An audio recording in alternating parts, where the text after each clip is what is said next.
libre d'aller dem comme ça bon tu mets tout le monde à l'aise mais xam nga position bi ñu placé nii tey choisir entre Diomaye et Ousmane Sonko c'est une position qui n'est pas bonne moo tax ñu bari déggatoo leen ils sont mal à l'aise pour parler. ah waaw ils sont mal à l'aise c'est vrai que Ousmane a voulu mettre tout le monde à l'aise les DG restés man j'ai écrit pour dire que les DG restés parce que man les DG directeur général c'est vraiment c'est quelque chose de technique. On gère l'administration on travaille pour l'administration. Mais sama DG sax relevé nañ ko far bokk na ci gars yi ñu relevé. d'accord fa laa bëggoon sax nag ñu ñëw fa tuuti. waaw parce que gis nga démb ce qui s'est passé il y a plus de 5 personnes à 6 ñoo xam ne sont très remarquables dans Pastef. ñu wàcc leen en l'occurrence Ngagne Demba Touré. Il y a également Soxna Aïda Mbodj bi def fusion. Toussaint Manga également aussi. ak ñeneen ñoo xamante ni dàq nañu leen. Est-ce que dina la bett réellement ak sa DG également sa personnalité ak le travail da nga ko yóbbu ci sens bi ñëpp jàppee ne posture politique bi la wala ndax peut-être dans le cadre administratif. Non posture kii la rek politique la rek Diomaye est en train de faire le ménage et c'est tant mieux man j'avais dit que Diomaye fera le ménage.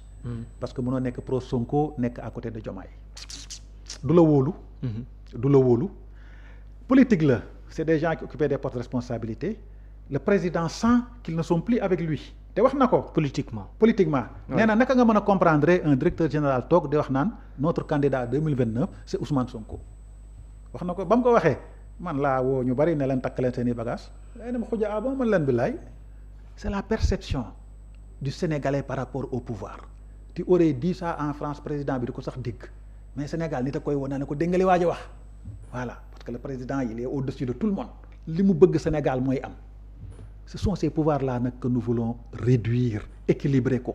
Comme ça le Sénégal bu ñu ne kii c'est le président de la République.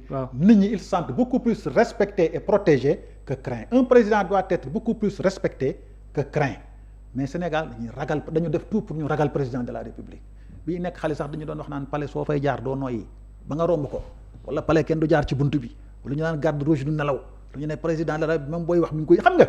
Toute cette mythologie-là construite autour d'une créature constitutionnelle qu'on a transformée en monarque, c'est ça que nous voulons dire, basta.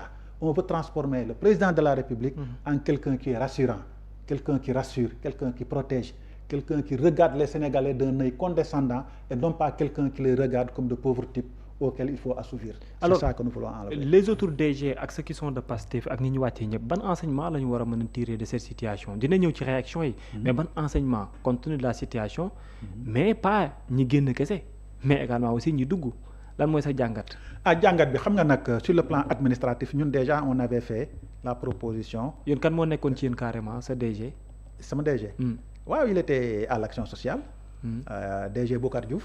waaw Boucar Diouf tam nii ñu wàccee la boobu. waaw wàccee nañ ko waaw je lui rends hommage suñu moroom la ñoo ko mag sax ñun ñëpp mais bëgg Pastef bëgg président Diomaye un gars bien quoi moom il n'a jamais wone sax ne léegi lii mais vraiment il a assumé sa position xam nga di liggéey xam nga respecter ñëpp respecter le président Bassirou Diomaye Faye respecter le président Ousmane Sonko xam nga mais xam nga rek bon vraiment un gars bien quoi wax dëgg yàlla léegi bon on l'a enlevé on a mis quelqu'un d'autre.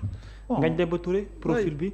non Ngagne Demba Touré c'est pour effacer la jeunesse patriotique moom ak Ngagne Demba Touré ay Lamine Ly ay kii l'autre là ki sant Ly Ousseynou Ly tout ça c'est pour ils vont promouvoir d'autres jeunes à l'image de ces jeunes là et ça vraiment c'est la coalition. Toussaint Manga remplacé par Doura Baldé qu'il avait même remplacé. voilà mi ngi noonu un ancien de l'APR mi ngi noonu. Alors c'est un recyclage de personnel politique. C'est pas bon président Diomaye ñi ngay promouvoir noonu c'est des identités remarquables amuñu dara sur le plan politique Abdourahmane Diouf par exemple mosut a gagné bureau de vote Bachir Faw kii l'autre là kan moo ci mas koo ci xamal base Mimi Touré fo. élection présidentielle yi gagné na bureau de vote parce que moom ak président Diomaye ñoo àndoon. kan élection présidentielle mais écoute les identités remarquables ne font pas de bons politiciens. Ils peuvent être de grande gueule, vous m'excusez, mais élection, ingénierie électorale et politique, Pastef moo ko yor la machine politique de Pastef xajul ci kenn. D'accord moo tax ñu bëgg le président mu ñëw ñu toog ñu waxtaan ak moom. D'accord les réactions bu ñu ko Omar Pène baaxeelee commençant par Abass Fall le maire de Dakar léegi qui parle ménage boo xamante ni commencé na ko def ba mu jeex tàkk daanaka moom noonu la ko jàppee ak ni nga xamante ni noonu lay doxee parce que moom am na yaakaar que ne boo moytuwulee presque daf koy doog a commencé nii mais da doon loo xamante ni forcément lu muy continuer ji moom lay nekk mu nekk le maire Abass Fall parce que ci postam gis nga ko nii mu ngi wax ko ne mu ne il faudra s'attendre à pire avec lui nee na mu ne l'encre fétide peut effacer des noms mais l'encre indélébile qui honore et élève également en dignité n'efface pas les hommes et les femmes d'honneur du cœur des Sénégalais. Il ne suffit plus de se faire d'illusions, il faut le conjuguer au passé, il se consume à petit feu, il fera pire, soyons prêts à la riposte politique.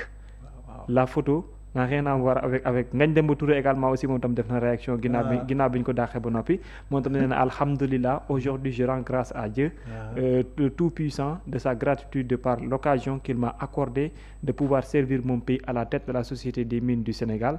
Après 2 ans de service à cette station hautement stratégique, un nouveau chapitre s'ouvre avec d'autres défis à relever. Je remercie tous les compatriotes pour le soutien et les encouragements. Focus sur la réalisation du projet. Aucunement gisuñu fu mu mentionné remercier le président de la République. Par rapport à ces deux, Toussaint Manga également il est revenu mais largement exprimé également aussi du fond du cœur remercier le président de la République lui mais également aussi changer benn yoon ci trajectoire politique bi. Qu'est-ce que ça dit? Ngagne Demba Touré, un jeune DG qui a été nommé, qui termine sa fonction sans même remercier la personne qui l'avait nommé. Chacun a son tempérament. Certains y vont avec un peu de diplomatie, d'autres avec beaucoup de diplomatie, d'autres avec un air de dégoût. Parce que lii lépp ñun ñoo ko tabax Pastef moo ko tabax. Lu réaction yi di wax Abass Fall. Non réaction yi Abass Fall moom il peut tenir ce type de discours parce que ñoom ay xarit lañ ay moroom lañ. waay yaa vi ñoom ay xarit lañ ay moroom lañ. Voilà par contre li ma waxoon tout au début c'est à nos militants c'est eux qu'on refuse ñuy am yenn écart de langage envers le président de la République mais ñii ñoom xamante nañ. Et j'ai pas vu que le langage de Abass Fall xaw na ñagas tuuti par rapport à kii c'est bon il a juste dit l'essentiel. Bon, il a juste dit l'essentiel. Maintenant nag arrivé à ce niveau-là c'est vraiment regrettable parce que ñi muy dàq tey ñoo doon reyante démb pour mu toog fi mu toog ñi mu dàq tey guddil nañ ko bëccëgal nañ ko. fu parti ba toll ñoom ñoo ko fa yóbbu ñoo doon jaay carte ñoo doon braver lacrymogène yi ñoo dugg prison ñoo dugg kaso kenn mënu la wax li ñu daj tey pour Diomaye toog fi mu toog. Donc ndegam tey moom moo mën a ñëw tey ba remercier leen. parce que simplement y a une différence d'idéologie parce que simplement am na lu mu d'accordoon ak ñun. lu mu d'accordoon ak ñun léegi d'accordut ak ñun on ne peut rien contre le président de la République on le laisse faire. fi mu ne nii. kenn mënulu ko dara. il va faire ce qu'il veut faire parce que yéen a bind ci constitution bi.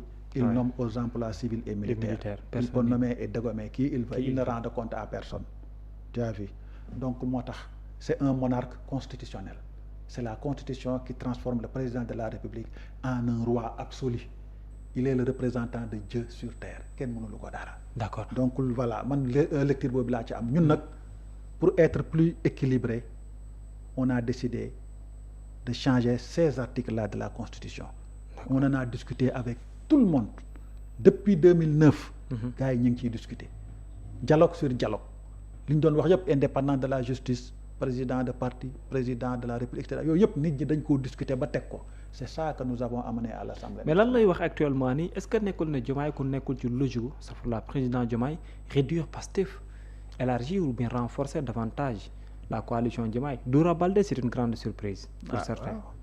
Il est en train de renforcer Diomaye président parce que li ma la wax léegi le président Diomaye Faye l'enjeu c'est 2029 et pour aller en 2029 il est en train de se préparer. Tout ce qui était sur Pastef ñi bokkoon Pastef ñëpp étiqueté Pastef pur et dur seront limogés ay même ay sax même sa xarit yooyu daa ñoom daam ak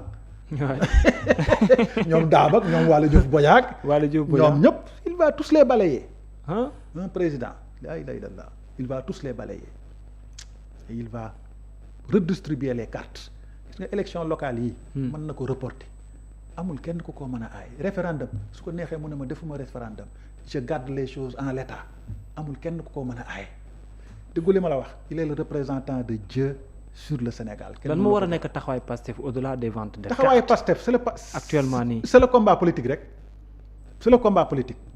loolu kese la ñu mën a def pour Bassirou Diomaye Faye ñu dem référendum ñu def suñu campagne pour gagner le non. le non wala le oui kay. waaw le non wala le oui ñu dem élection locale on se mobilise pour avoir le maximum de maires et en 2029 on porte le président Ousmane Sonko à la tête de cet État comme ça ñun ñëpp suñu jaan wàcc waaw parce que nous quand vous venez à PASTEF c'est pas pour avoir quelque chose c'est pour donner quelque chose parce que à PASTEF on n'a rien à donner gisoo ay poste rek moo fi nekk te ku xam administration xam ne yenn poste yi waaw au contraire piège la man je totalise 26 ans de pratique administrative je suis un fonctionnaire de classe exceptionnelle may xam yan poste laa bëgg ak yoo xam ne duma ko laal parce que jaar naa ci ba pare j'ai connu la haute fonction waaw j'ai été délégué spécial de Sangalkam pendant presque 2 ans xam naa lan mooy pouvoir de signature xam naa lan mooy ordonnateur de crédit donc yii man xeeb naa ko du dara ci man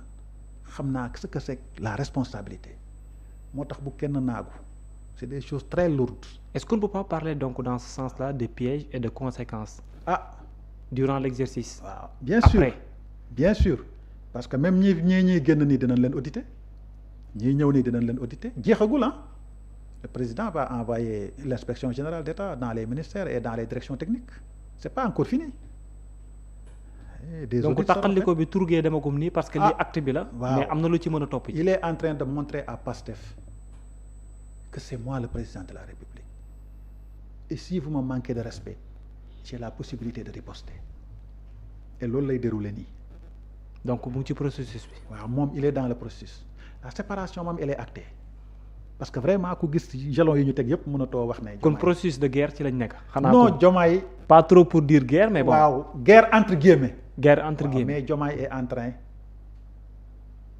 de marquer son territoire et de montrer sa puissance et sa domination ça c'est clair. merci beaucoup professeur. merci beaucoup Kébé maa ngi la jaajëfal. waaw heureux d'être là tey. ñu bari dañ ma doon woo. jërëjëf professeur ñëwal kii mais. ñu bari tax dañu foog ne chroniqueur là encore une fois du ma chroniqueur. c'est vrai je suis un fonctionnaire je viens partager quelques moments rek. waay voilà mais ñu bari dañu foog ne du ma chroniqueur ensuite il y a des gens qui m'appellent pour me proposer ma nekk chroniqueur non man sama liggéey mënu ma ko booleeg dara. sama liggéey 8h 18h la mënu ma ko booleeg dara je suis fonctionnaire mënu ma ko booleeg dara même jàngale ba ma doon jàngale sax bàyyi naa ko. depuis 2021. donc waaw donc. yu bari waaw ba ñu maa ñëw dama amatul jot quoi. jot bi dama voilà liggéey bi la quoi. waaw c'est vrai c'est vrai moo tax mais vraiment je suis heureux de revenir. en tout cas c'est partagé si l'occasion se présente. Inch'Allah merci beaucoup mu nekkoon professeur Ali Khoudia Diaw nekk sociologue en même temps aussi nekk cadre Pastef nekkoon sunu gaan ñamoon mbégte gu mag a mag doon ko fi daral Omar Pène moo nekkoon ci wàllum xarala gi Bass ci wàllum affiche bi la jërë ngeen jëf mbokk yi ñu yendoog jàmm merci.